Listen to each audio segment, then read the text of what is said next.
Thank you for listening to the Archbridge podcast. I'm your host, Ben Wilterdink, and today I'll be talking with John Mozena. John is co-founder and president of the Center for Economic Accountability, an independent nonprofit and nonpartisan educational and advocacy organization working to educate Americans on the harmful and wasteful nature of economic development subsidies. Prior to starting the CEA, John was vice president for marketing and communications at the Mackinac Center for Public Policy, Michigan's free market public policy think tank.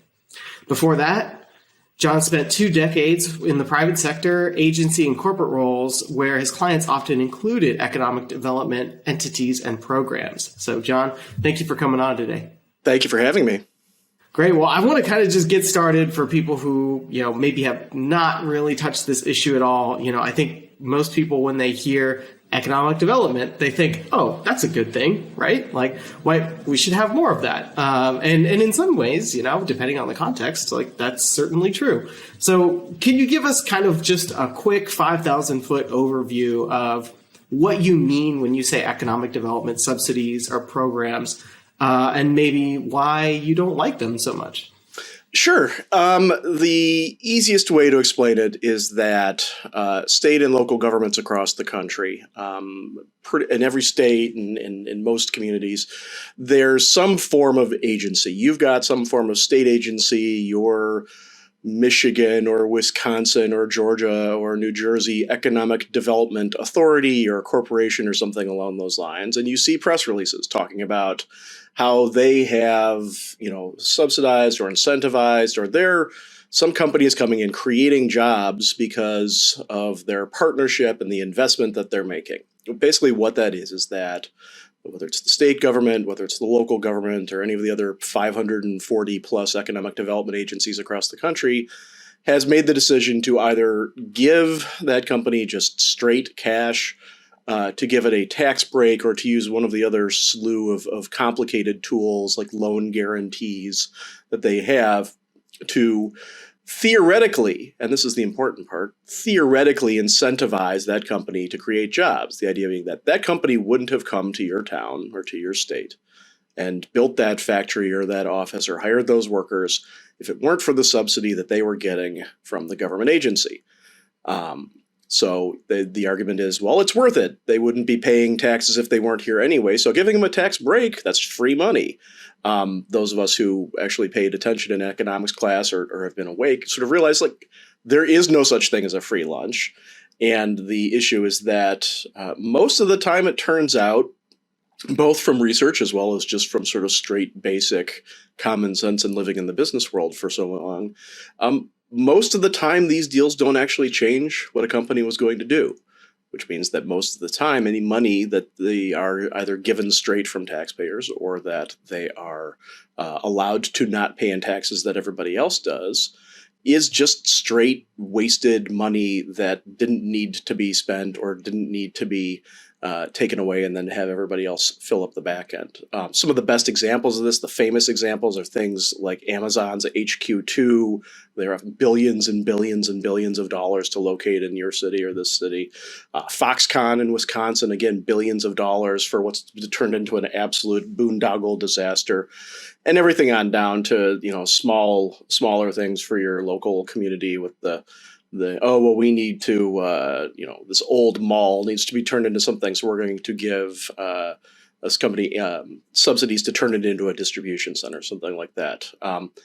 All told, the reason this is something that's worth paying attention to, other than just sort of the philosophical issues with government picking winners and losers, government bureaucrats and politicians thinking that they can and should control and manage an economy better than the marketplace would, is that in the past couple decades, this has become a really massive amount of money. Again, it's one at a time. It's this city, it's that city, it's this town, it's that state. The best estimates are that these deals cost us collectively across the country about $95 billion a year. To put that in context, there's 2 sort of examples that I like using. One is that that's enough money to fund the 11 smallest state budgets combined. The other is that it's more than twice as much as the federal government spends on farm subsidies. So if you think, oh my God, farm subsidies are terrible, well, the subsidies that state and local governments are handing out in the name of, quote, job creation are twice as large as that. So That's probably maybe more of a 50,000 foot overview, but that's the kind of stuff that we work on. And we try for, at the Center for Economic Accountability, we try for transparency, because you need to know what's going on before you can point out the specific problems. Accountability, because so often these deals take place behind closed doors between all the people at the table or the people who benefit. And then free market-based reforms, because all of the evidence is that they really don't work. They don't help communities. They don't help anybody but the folks who directly profit from them. And the rest of us are paying the bill. Yeah, it seems like a pretty raw deal. So I know up here, I'm based in Alaska now, and I live most of the time. We live in Anchorage, and we have the Anchorage Economic Development Corporation, and every once in a while we'll see hey, here's this deal that we did, and we're revitalizing the downtown or whatever or something, whatever it is. And I just can't help but just sort of cringe a little bit when I look at that stuff. And I think a lot of people sort of, in my peer groups and things, they know, maybe have an idea, at least, that I work on economics vaguely or something to do with that. And they're like, well, don't you like jobs? Aren't you for development and stuff? And don't you like tax cuts?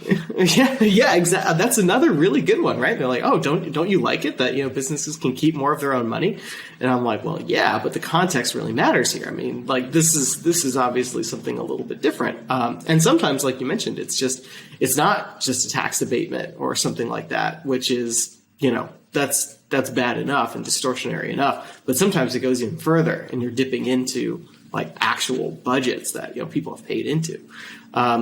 So you talked a little bit about this, and you mentioned that there were 540 or something like that across the United States.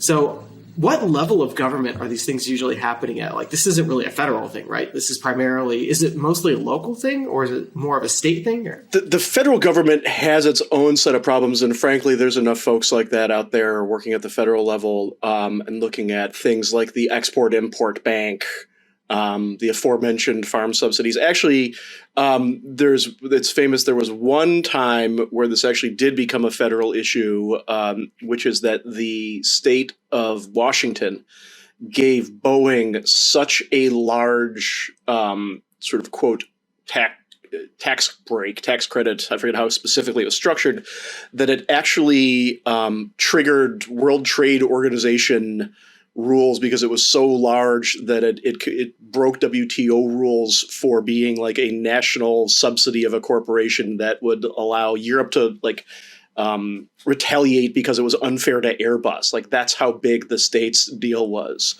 That's embarrassing. And they had to essentially unwind it because of that. It's one of the things where in terms of number count, it's probably state and often county level. In terms of dollar amount, it's at the state level, just because states have bigger checkbooks.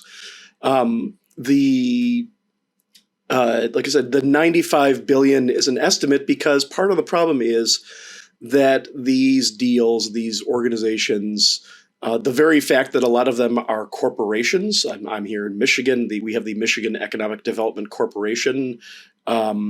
They are, sort of quasi-public, quasi-private organizations.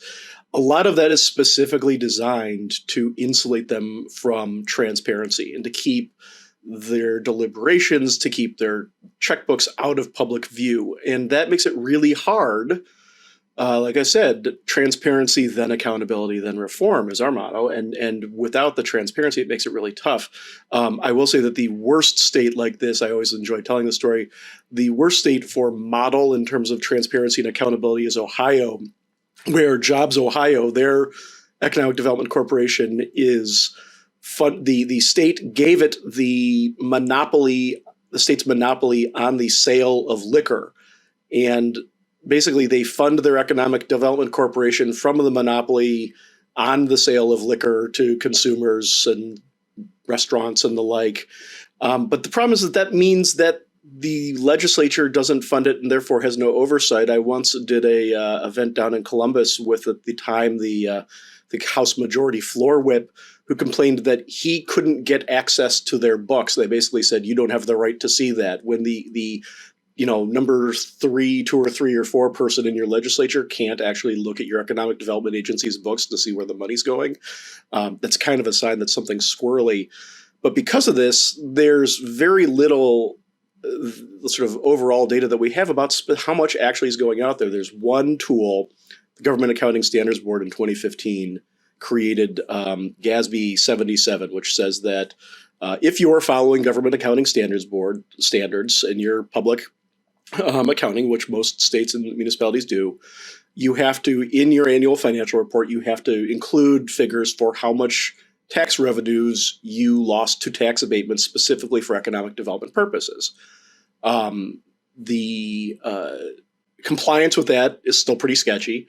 There's a great organization named Good Jobs First. They come from sort of a left-wing, sort of pro-union progressive point of view, but they do just yeoman's work going through all of these one by one, finding out the unique and idiosyncratic ways that places are reporting this and putting those numbers online.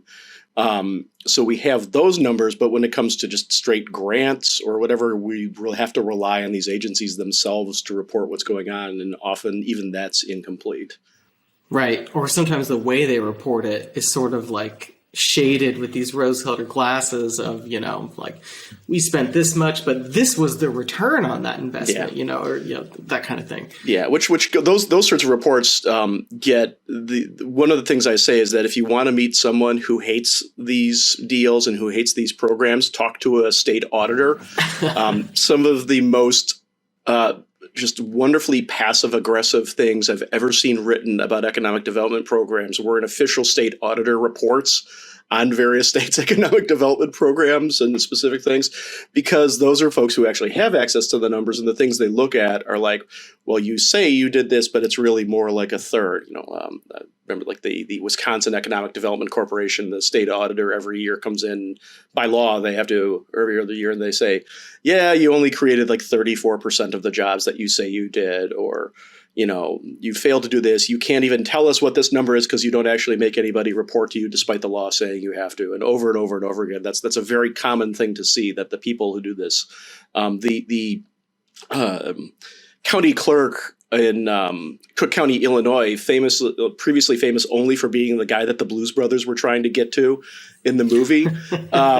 The previous one, I apologize for getting his name. He was famous for screaming to the rooftops about how bad the tax incentive financing abatements had gotten in Cook County and in Chicago specifically. It had gotten to the point where more than $1 billion a year of property taxes was not going directly to state or local governments, but instead was being captured by these very untransparent, very unaccountable entities that were there for, quote, economic development purposes, but ended up being often just giant slush funds. Yeah, and I think, so I have some follow-up questions on that. I think it's interesting that you raised the point about how these are sort of quasi-public, quasi-private entities and how that sort of shields them from some of these transparency standards. And that's something I hadn't thought about. It was always kind of a question mark in my mind, like why are we calling this a corporation rather than like, say, a department or something like that? And that makes a lot more sense, but that's super shady. And it's surprising that this stuff sort of flies under the radar a bit. So, earlier you had mentioned Foxconn. I think that's one that some people have maybe some passing familiarity with, or Amazon's HQ too. I remember at the time when that was happening, I was working in Crystal City, Virginia, and that was one of the areas that was sort of up for it. But you saw this like really almost sort of pathetic like bidding war going on, where it was like these localities were, to hear them tell it, they were bidding for this, this great opportunity, but it just seemed so weird that they were like, oh, we'll give you this much money. No, we'll give you this many millions of dollars. And at the end of the day, you got to think, well, Amazon's like one of the biggest companies in the world. They've got so much money.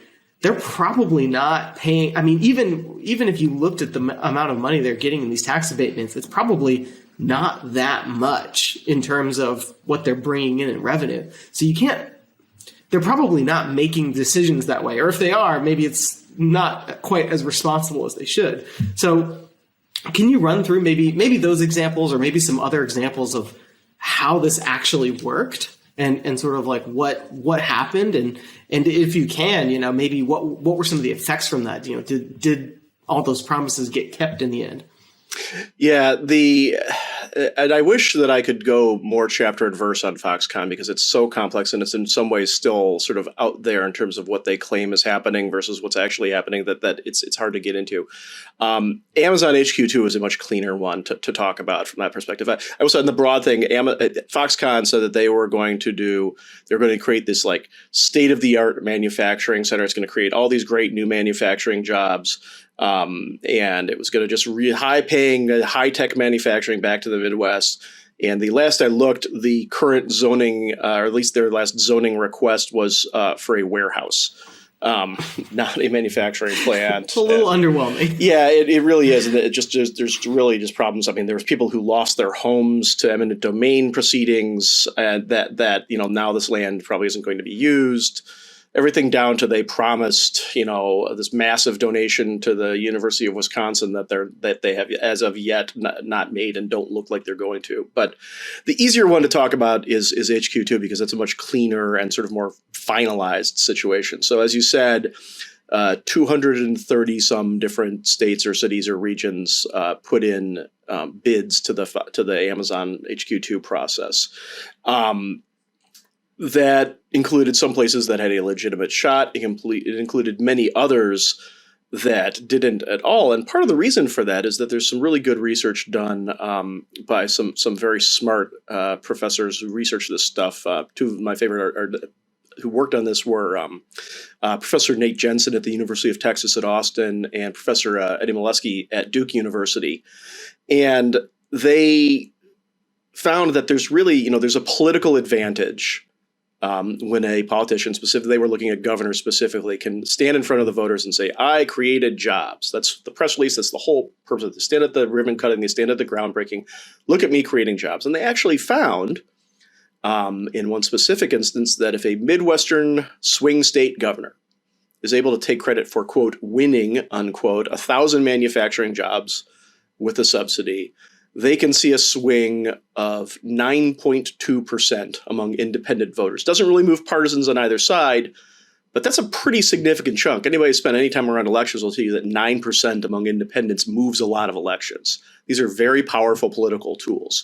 It's also a reason that researchers at Princeton and Columbia found that the single biggest explanation for why a state sees a sudden 20% or more jump in subsidies year over year. They were like, why are these states all of a sudden? Why did they suddenly, their subsidy spending balloon all of a sudden?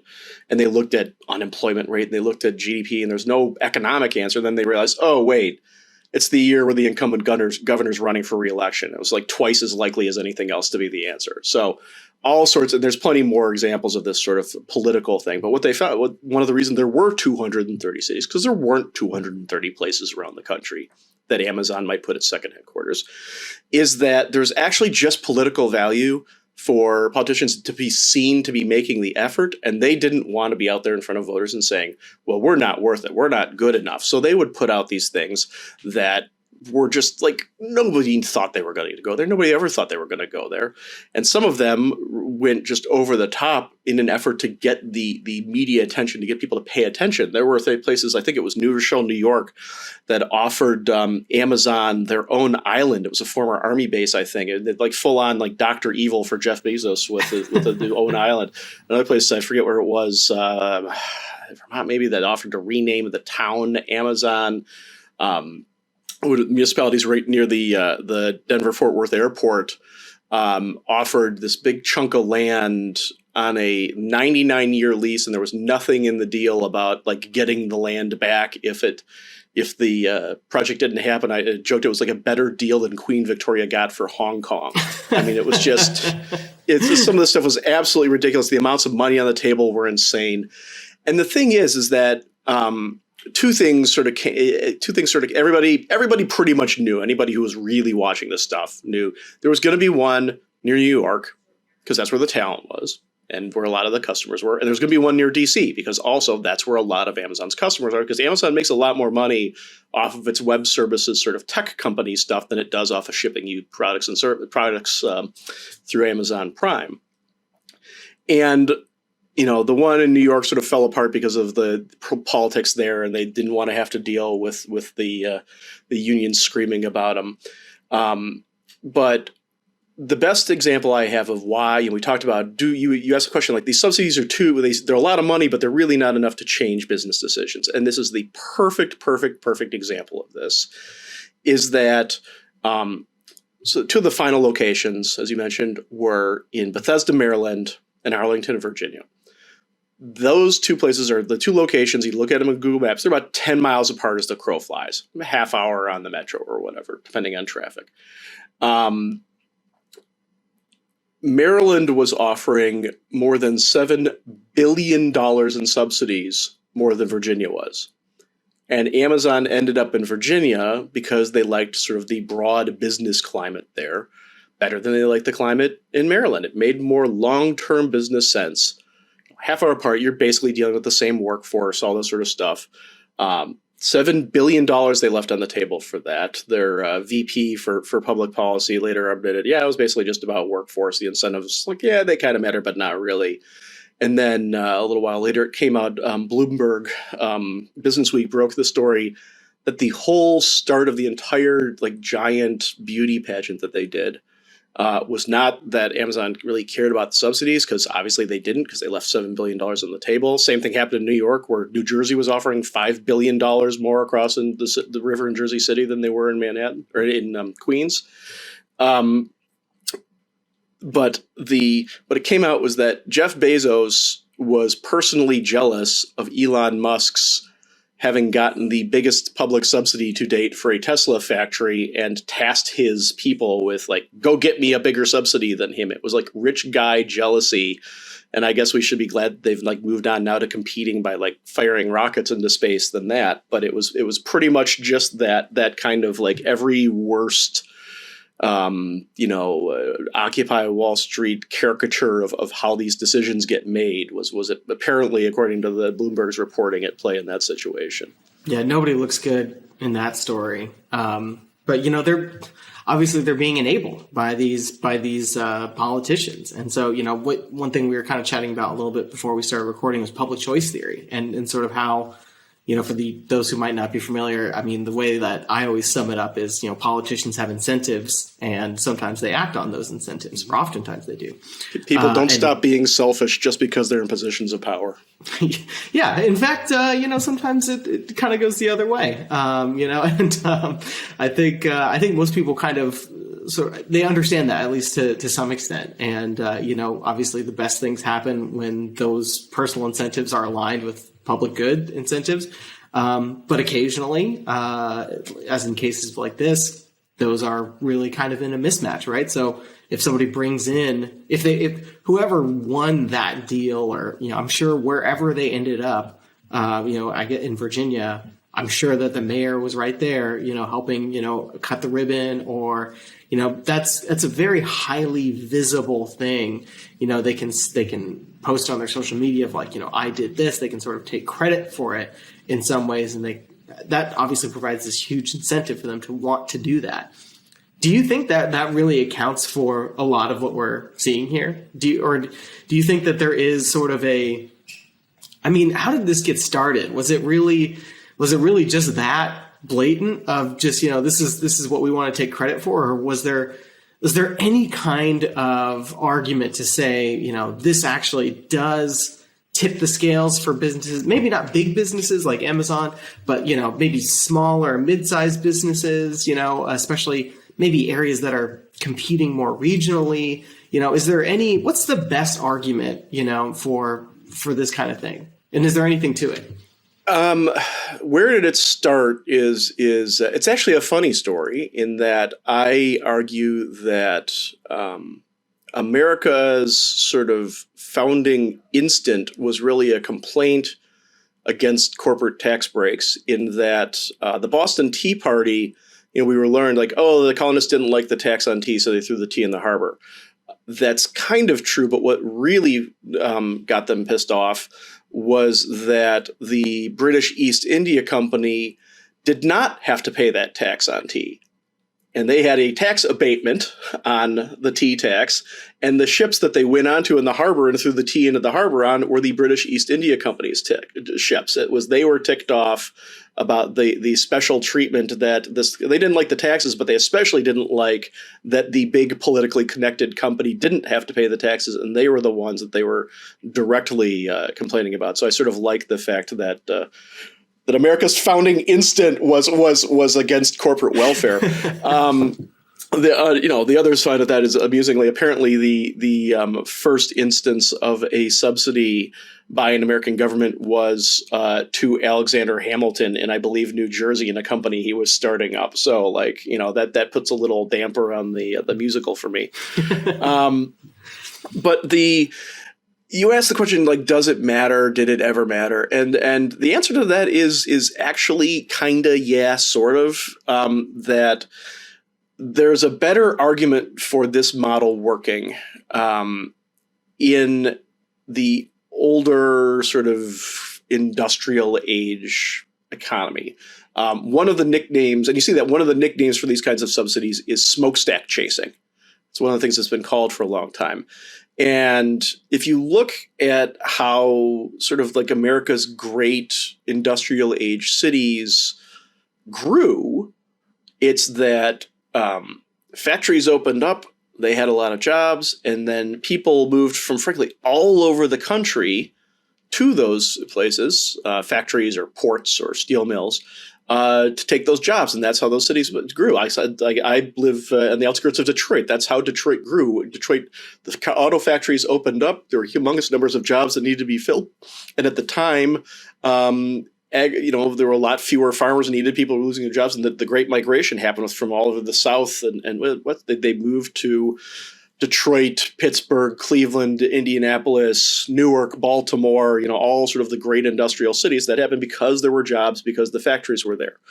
And so there's the argument to be made that there were a few at the time situations where a city that or a town that was worried it was going to die on the vine, maybe it had been sort of a farming town or something like that. Well, if we incentivize this company to put a mill or a factory or something here, if we cover some of their costs, then that will literally create jobs and people will move here and we will thrive. And there are places where arguably that actually did work, because people moved to where the jobs were, and you created the job by opening up the factory, and there it was. And it was jobs that pretty much, to some extent, anyone could do. And that's how things were. That's not how things work today. People don't move across the country to take a job in a, Amazon distribution center or whatever. Especially now, post-COVID, I think that there's a whole other discussion to be had about how much the growing acceptance of remote work and the growing ease of remote work has changed the whole, it's really frayed even further the connection between where we live, where we work, and where sort of our, quote, office is. In the modern day, the best estimate is from research done by a really wonderful, the gold star researcher on this stuff is a guy named Timothy Bartik at the Upjohn Institute for Employment Research. He's the guy who, everybody in this space quotes and uses his work. And his overview of all of the available research out there and all of the evidence finds that at best, at the most sympathetic to the pro-economic development subsidy point of view, these deals change what a company would have done anyways at most 25% of the time. 1 out of 4 deals, which means that the corollary to that is obviously that 3/4 of the time the money's going to what would happen anyways, and so 75% of $95 billion is just being lit on fire as pure corporate welfare. At worst, and he quoted, at worst, it's 2% of the deals that were changed. Others, that's professors at the University of Iowa, have argued in the Journal of the American Planning Association that 9 out of 10 deals are a waste, and that I talked to one of them and he said the problem is we don't know ahead of time what the 10th is. Others have said, 80-ish%. I usually sort of as shorthanded as 4 out of 5 times it doesn't change what's going to happen. And your point about the big companies is a good one. there have been a couple big deals that were announced recently that I sort of did the math and did the homework on how much the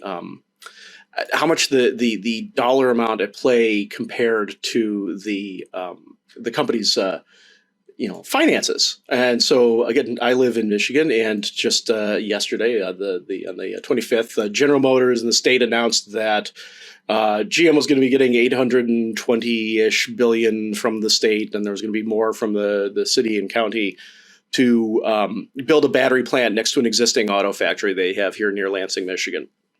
And I made the point that if you look at GM's annual revenues pre-COVID, when the auto industry got all turned upside down, they reported $137 billion in revenues.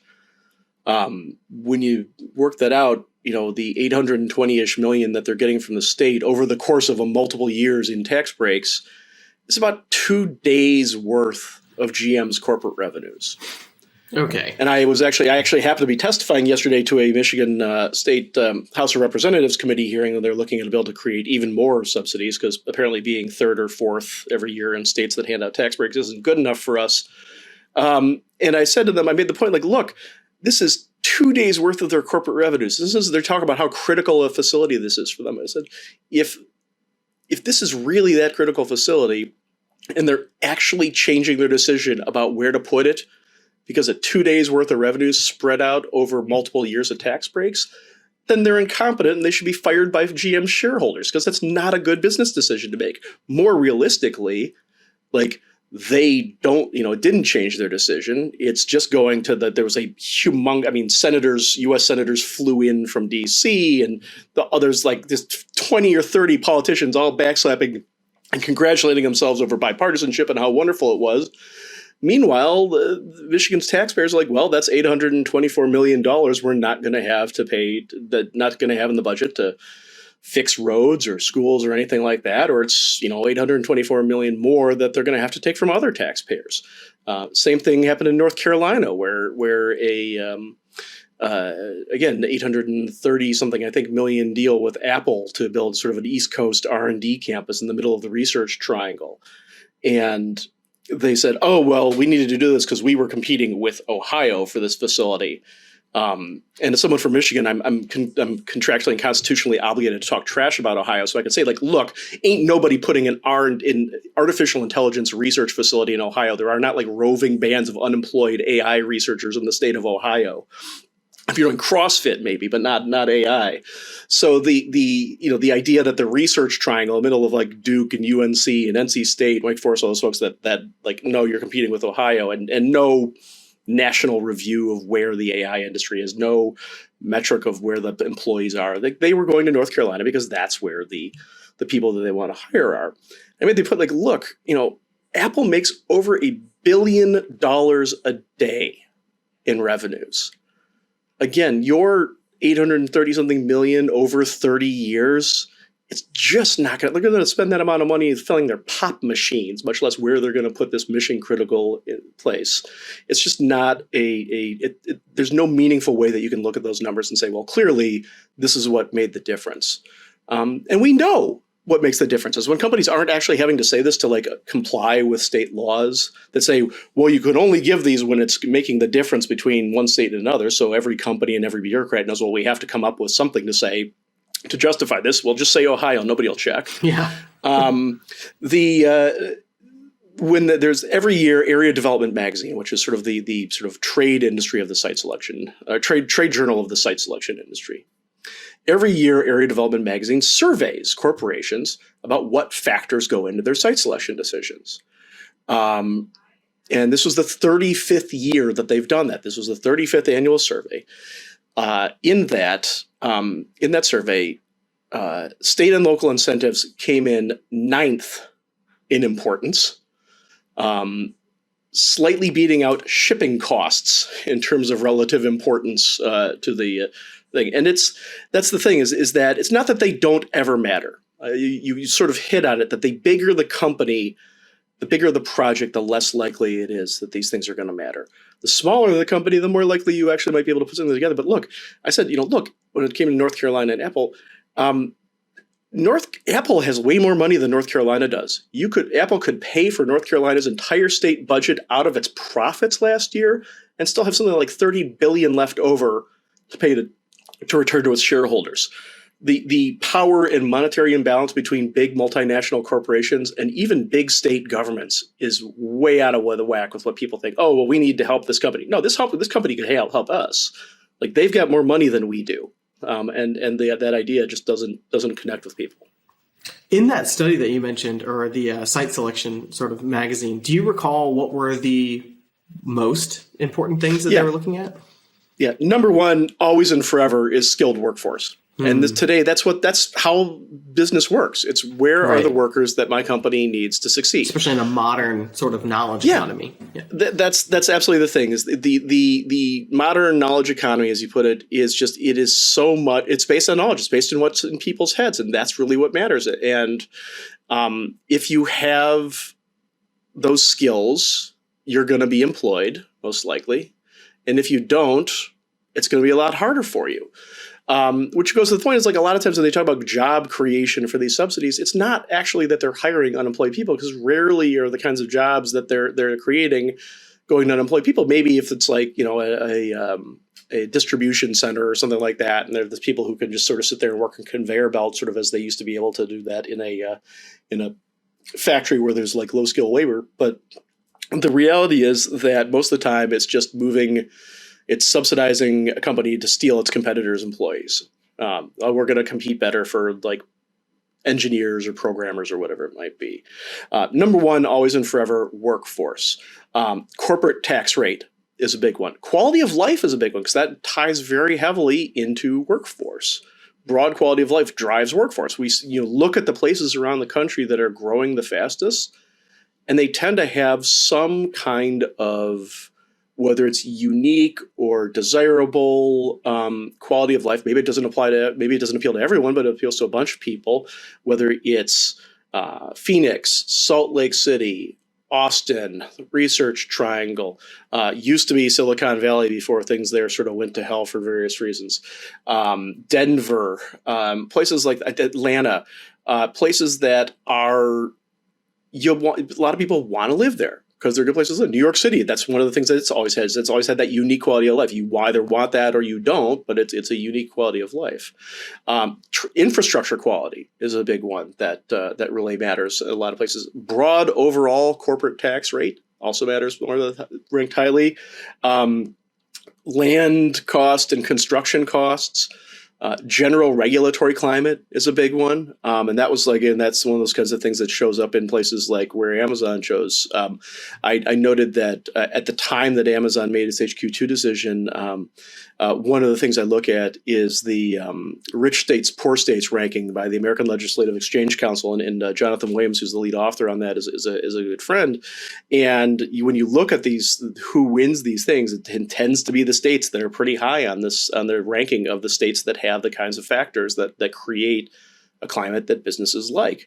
At the time Amazon made that decision, Virginia was, and I'm off the top of my head, I think Virginia was 11th, 14th, somewhere in there, and Maryland was like 40th.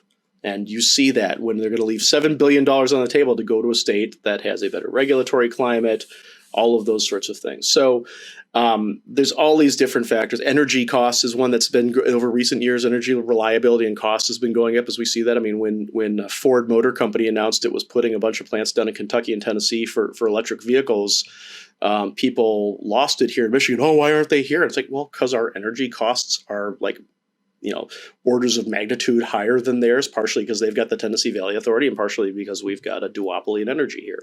There's all sorts of things that go into those sorts of situations. And when talking to policymakers, that's the point I put is like, look, you could not do the subsidies and tick off the very few companies that get them, but you could actually pull the policy levers you have that do affect things like workforce, infrastructure quality, tax rate, the permitting process, energy reliability and affordability, all of those sorts of things. Maybe you don't have 100% control, but you do have certain levels policy levers you can pull.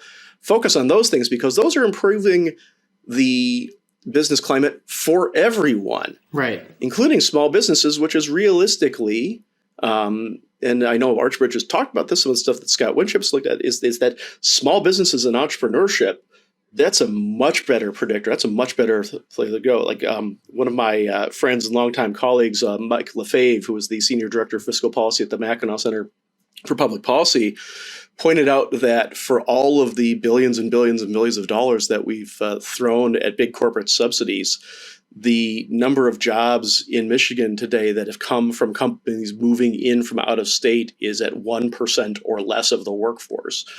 Economic growth comes from homegrown businesses. There's a reason that one of the best predictors of a region's economic prosperity in the future is the small business formation rate today.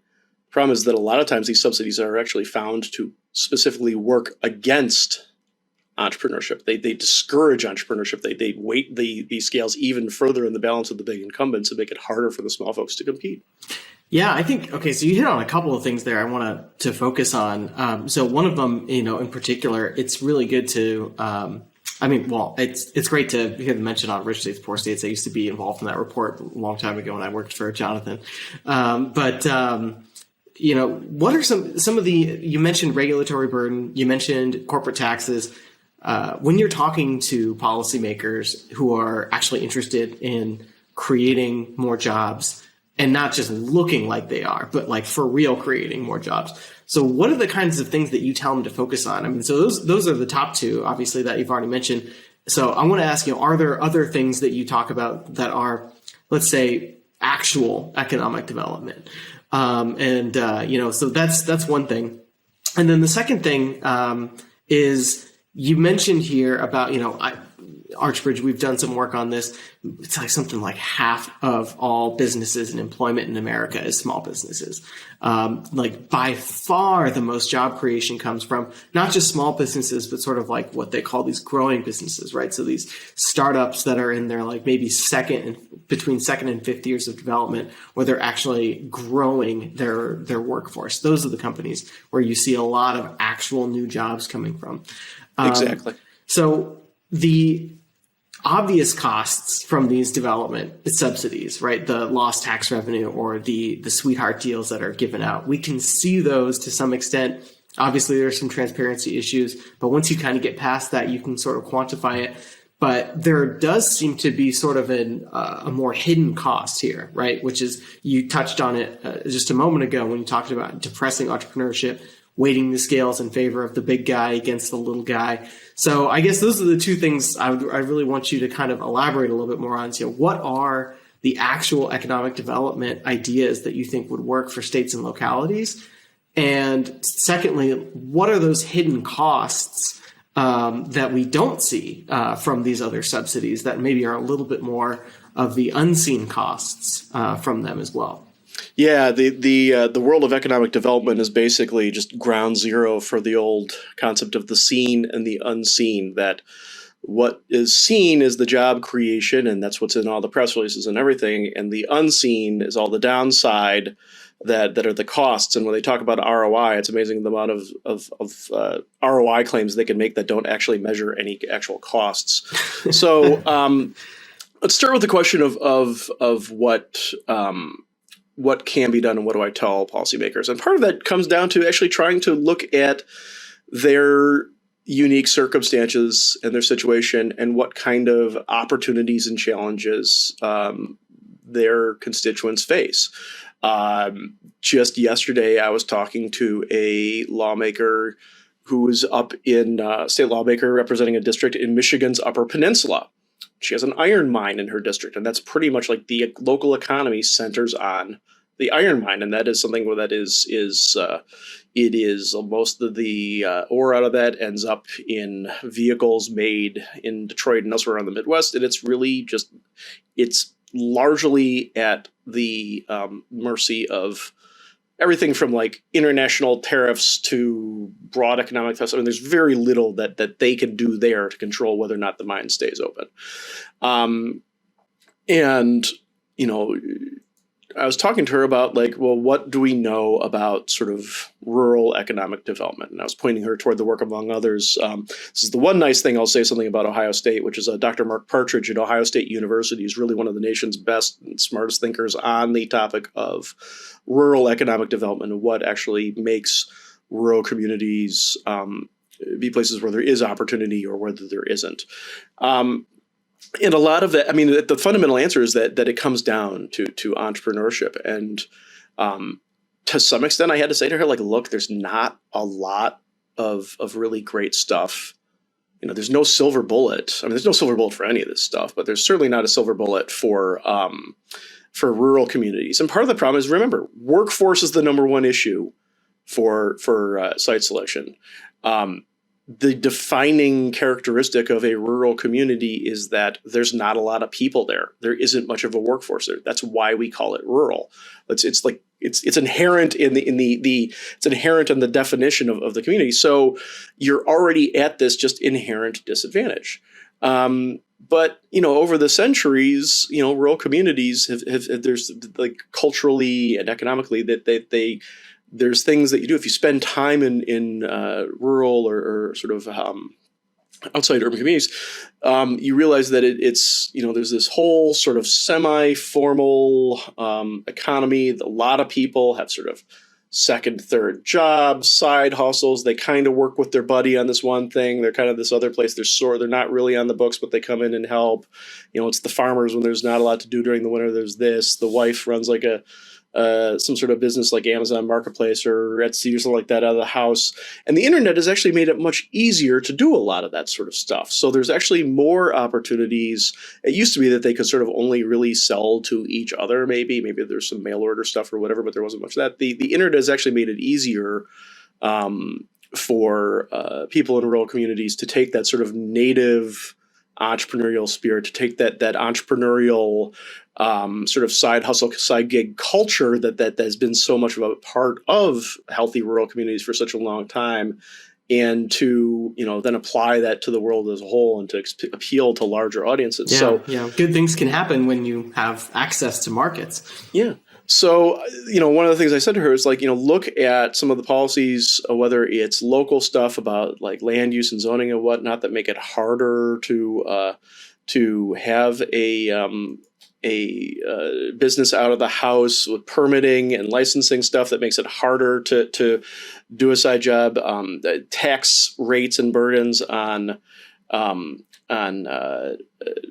doing business out of state, filing and paperwork, all the sorts of like red tape and unnecessary challenges that you put in the way of any entrepreneur. Those will have an outsized impact on those kinds of entrepreneurs and those communities.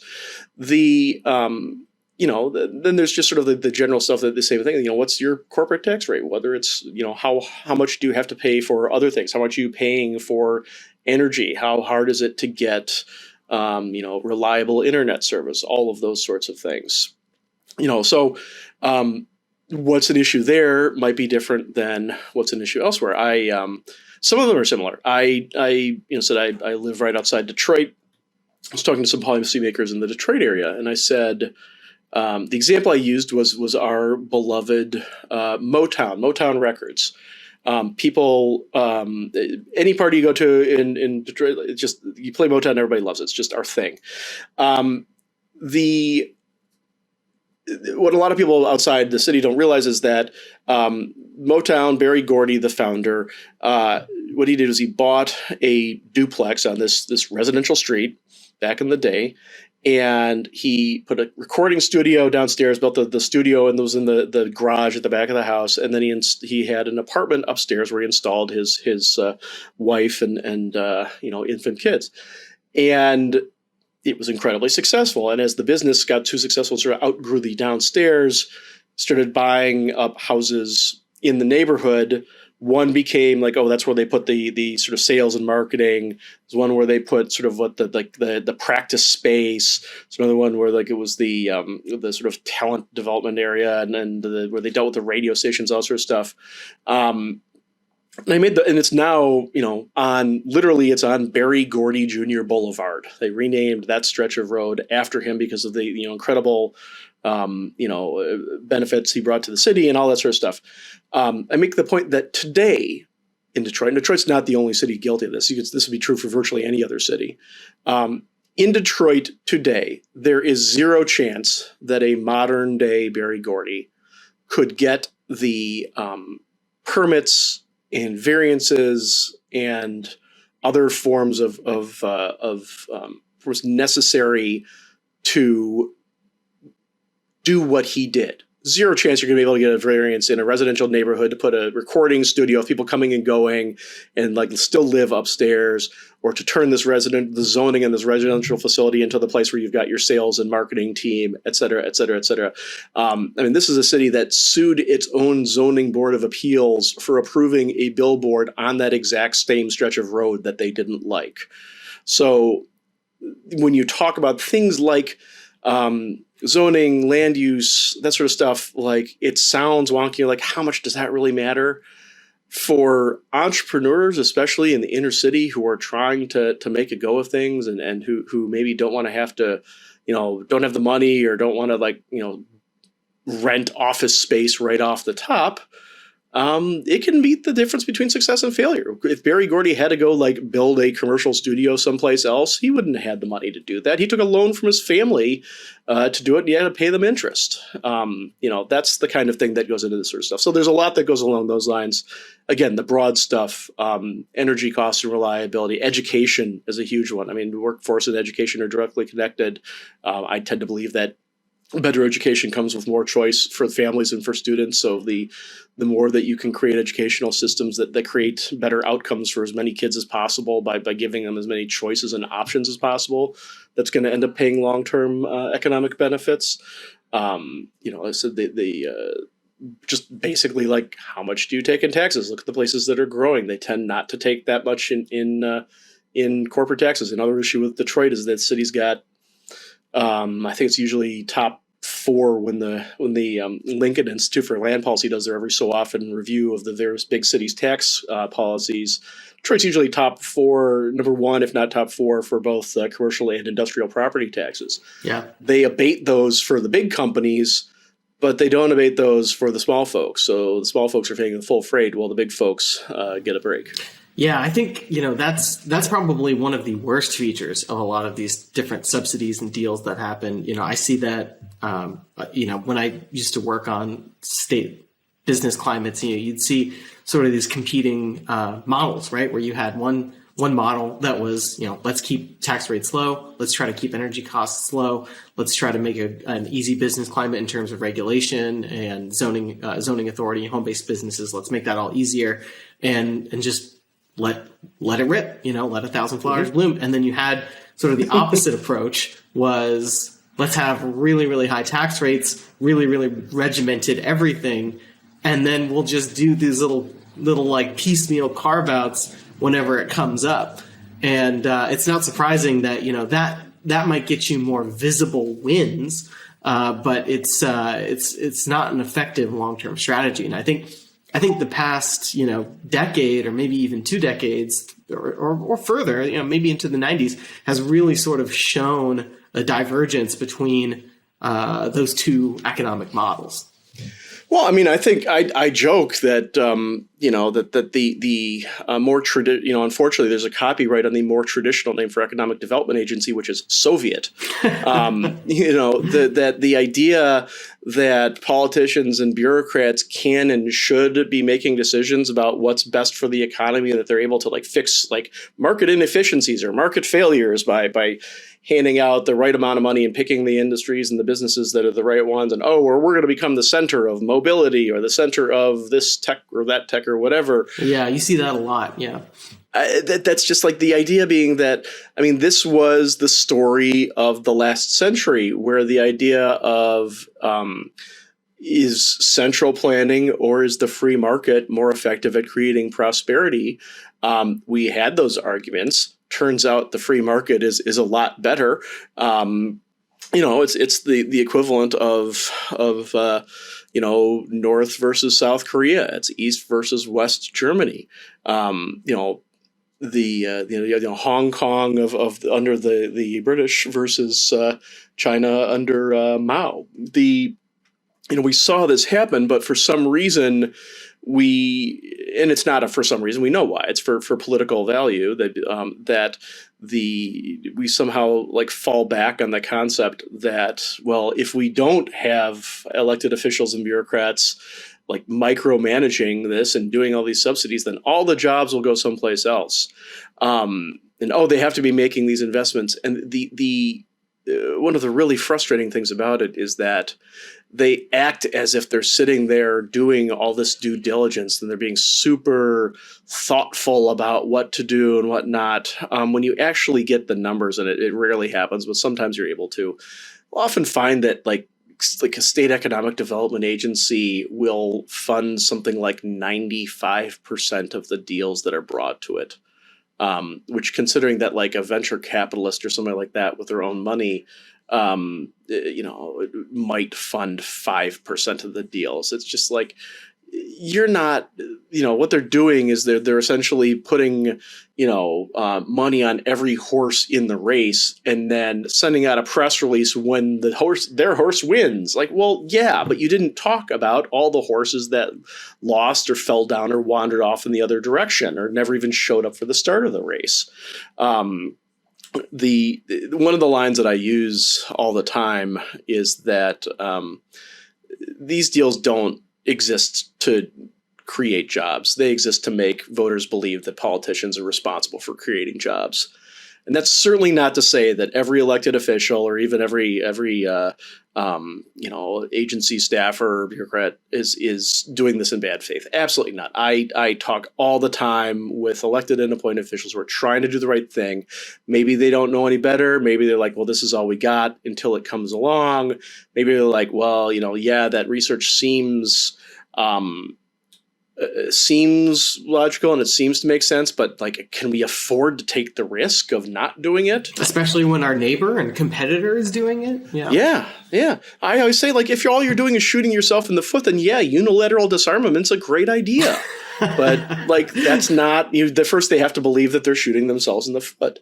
So it's a situation where, if these folks were actually able to pick the companies that only need a little bit of investment, and if they get that, then they're going to like become these great, profitable, world-breaking companies. If they could actually do that on a regular basis, if they were capable of actually identifying the market inefficiencies and the market failures, they wouldn't be economic development bureaucrats in some state capital someplace. They wouldn't be in like Carson City or Lansing or Trenton or whatever. They'd be billionaire hedge funders in Greenwich or making a killing on Wall Street or whatever. That's their.